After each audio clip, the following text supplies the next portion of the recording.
Activity 7ൽ ചോദിക്കുന്ന ചോദ്യം കുറച്ച് ഓപ്ഷൻസ് തന്നിട്ടുണ്ട്. ഇതിൽ മട്ട ത്രികോണത്തിൻ്റെ വശം ആകാവുന്ന അളവേത്, അല്ലെങ്കിൽ റൈറ്റ് ട്രയാങ്കിളിൻ്റെ സൈഡ് ആകാവുന്നത് ഏത് എന്നാണ് ചോദ്യം. അപ്പോൾ ഈ 3 വശങ്ങൾ മട്ട ത്രികോണത്തിൻ്റെ വശങ്ങളാവണമെങ്കിൽ നേരത്തെ നമ്മൾ പഠിച്ചിട്ടുണ്ട്, കർണം സ്ക്വയർഡ് സമം പാദം സ്ക്വയർഡ് പ്ലസ് ലംബം സ്ക്വയർഡ്. അതല്ലെങ്കിൽ hypotenuse square equal to base square plus altitude square. ആ ഒരു ഇക്വേഷനിൽ വരണം. എന്ന് വെച്ചാൽ ഇതിൽ വലിയ സംഖ്യയുടെ സ്ക്വയർ ചെറിയ 2 സ്ക്വയറുകളുടെ തുകയ്ക്ക് തുല്യമാണ്. അപ്പോൾ വലിയ സംഖ്യ ഇതിലേതാ 9 അല്ലേ. ചെറിയ 2 സ്ക്വയറുകൾ 7ഉം അടുത്തത് 8ഉം. 7ൻ്റെ സ്ക്വയറും 8ൻ്റെ സ്ക്വയറും കൂട്ടിയാൽ എന്ത് കിട്ടണം? 9ൻ്റെ സ്ക്വയർ കിട്ടണം. നമ്മൾ ചെക്ക് ചെയ്യണം. 7ൻ്റെ സ്ക്വയർ എത്ര? 7 × 7 49. 8ൻ്റെ സ്ക്വയർ 8 × 8, 8നെ 2 പ്രാവശ്യം ഗുണിക്കുക, അപ്പോൾ കിട്ടും 64. ഇത് രണ്ടും കൂടെ കൂട്ടി എത്രയാണ്? 113 അല്ലേ. 60, 40, 100, 109, 110, 113. 113 എന്നുള്ളത് ഒരിക്കലും എന്തല്ല, 9ൻ്റെ സ്ക്വയർ അല്ല. 9ൻ്റെ സ്ക്വയർ ഏതാണ്? 9 × 9 81. അപ്പോൾ ഇത് മട്ടത്രികോണത്തിൻ്റെ ആവൂല. അടുത്ത ക്വസ്റ്റ്യൻ നോക്ക്. ചെറിയ 2 വശങ്ങൾ 6ൻ്റെ സ്ക്വയറും 8ൻ്റെ സ്ക്വയറും കൂട്ടിയാൽ എന്ത് കിട്ടണം? 10ൻ്റെ സ്ക്വയർ കിട്ടണം. 6 × 6 36, 8 × 8 64. രണ്ടും കൂടെ കൂട്ടിയാൽ 100. 100 എന്ന് പറയുന്നത് എന്താണ്? 10ൻ്റെ സ്ക്വയർ ആണ് അല്ലേ. 10 × 10 ചെയ്താലാണ് 100 കിട്ടുക. അപ്പോൾ ഇത് കറക്റ്റാണ്. അതുകൊണ്ട് ആൻസർ ഏതാ വരിക? ഇതാണ് വരിക.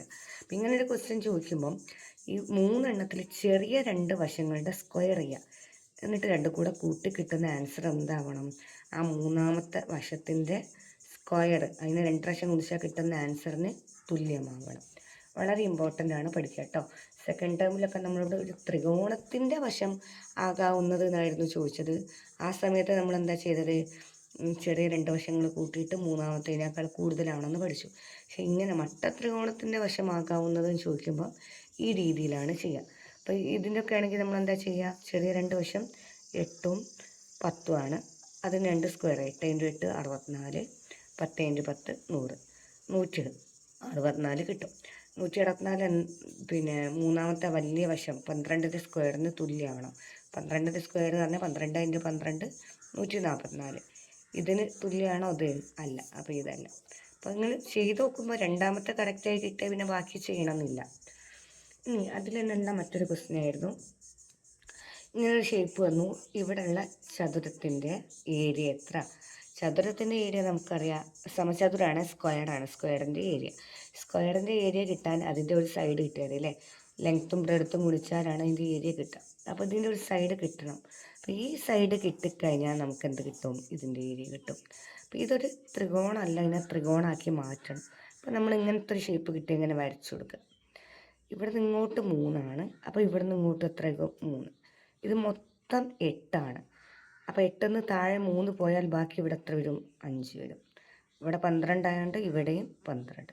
അപ്പോൾ ഈ ത്രികോണത്തിൻ്റെ പാദവും ലംബവും കിട്ടി, അതായത് ബേസും ആൾട്ടിറ്റ്യൂഡും കിട്ടി. ഇനി കാരണം ഹൈപ്പോട്ടനസ് കാണാം. എന്താ ചെയ്യുക? 12 സ്ക്വയർ പ്ലസ് 5 സ്ക്വയർ. 12 × 12 144, 5 × 5 25. ഇത് രണ്ടും കൂടെ കൂട്ടി എത്ര കിട്ടും? 169 കിട്ടും. നേരത്തെ നമുക്ക് പഠിച്ചിട്ടുണ്ട് 169 എന്ന് പറഞ്ഞാൽ ഏതിൻ്റെ സ്ക്വയറാണ്? അത് 13ൻ്റെ സ്ക്വയറാണ്. അപ്പോൾ ഈ വശം എത്ര വരും? 13 വരും. ഈ കിട്ടിയ ആൻസറാണ് എന്ത് വരിക? ഈ 169 ഈ സ്ക്വയറിൻ്റെ ഏരിയ വരിക. അതുപോലെ തന്നെ നിങ്ങളോട് ചോദിക്കുകയാണ്, മറ്റൊരു ക്വസ്റ്റ്യൻ ഉണ്ടായിരുന്നു. ഒരു ചതുരത്തിൻ്റെ ഡയഗണൽ വികരണം എന്നൊക്കെ പറഞ്ഞാൽ എന്താ? ഇങ്ങനെ വെച്ചിട്ട് വരയ്ക്കുന്ന സമചതുരത്തിൻ്റെ ഏരിയ എത്ര? അപ്പം അങ്ങനെ ചോദിച്ചാലും നമ്മൾ ഈ പോലെ ചെയ്യേണ്ടത്, ഇതിൻ്റെ പാദവും ഈ സൈഡും കിട്ടിക്കഴിഞ്ഞാൽ അത് രണ്ടും വെച്ചിട്ട് നമുക്ക് ഇവിടെയുള്ള കർണം കിട്ടും. ആ കർണം കിട്ടിക്കഴിഞ്ഞാൽ നമുക്ക് എന്ത് ചെയ്യാൻ പറ്റും? ഇവിടുത്തെ ഏരിയ കാണാൻ പറ്റും. അപ്പോൾ ഈ ക്വസ്റ്റ്യൻസൊക്കെ പഠിക്കുക കേട്ടോ.